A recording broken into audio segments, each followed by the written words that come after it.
भोलेनाथ को कुमकुम क्यों नहीं लगाया जाता? कुमकुम को हल्दी और नींबू से मिलाकर बनाया जाता है, जिससे इसका रंग गाढ़ा लाल हो जाता है, जैसा कि पिछले में बताया गया है। भगवान शिव को हल्दी और कुमकुम नहीं चढ़ाया जाता। हल्दी भी भगवान भोलेनाथ को नहीं चढ़ाई जाती है। वो इसलिए क्योंकि हल्दी का संबंध भगवान विष्णु से है और इसीलिए वे पीताम्बर कहलाते हैं। क्योंकि कुमकुम को बनाने में हल्दी का उपयोग किया जाता है, इसलिए भगवान शिव को नहीं चढ़ाया जाता।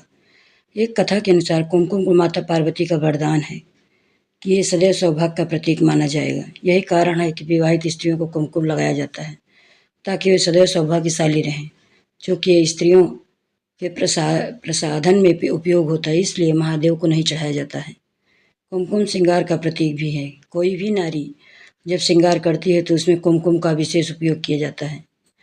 इसका उल्टा महादेव बैरागी हैं। वे शमशान में निवास करते हैं और चिता की भस्म का प्रयोग करते हैं, इसलिए ये दोनों चीज़ें परस्पर उल्टी हैं। इसी कारण कुमकुम भगवान शिव को नहीं चढ़ाया जाता है। इसके पीछे एक कथा है। एक बार एक भक्त भगवान शिव की घोर साधना कर रहा था। उसने महादेव के दर्शन के लिए बड़ी कठोर तपस्या की और अपने आसपास जितनी वस्तुएं थी उन वस्तुओं में एक हल्दी भी थी। सभी को डालता गया। फिर उस साधक ने भूलवश जल के स्थान पर महादेव पर नींबू का रस चढ़ा दिया। ऐसा करने से हल्दी और नींबू ने मिलकर कुमकुम का रूप ले लिया और पूरा शिवलिंग लाल रंग का हो गया। यही कुमकुम के निर्माण की पहली घटना थी। उधर कुमकुम के कारण कैलाश पर समाधि में मग्न भोलेनाथ के शरीर का रंग भी लाल हो गया।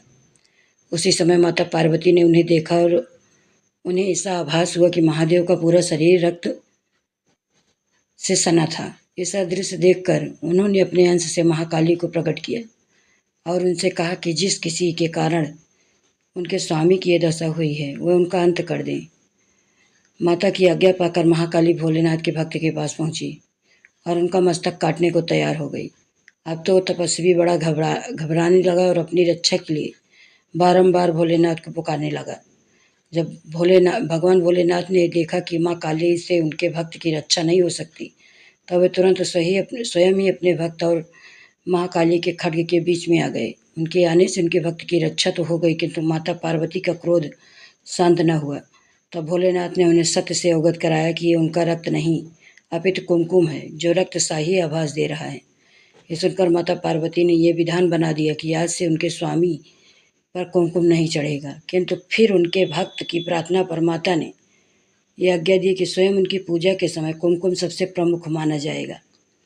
तब से भोलेनाथ पर कुमकुम नहीं चढ़ाया जाता है। मेरी वीडियो अच्छी लगी है तो मेरी वीडियो को लाइक करें, शेयर करें, सब्सक्राइब करें।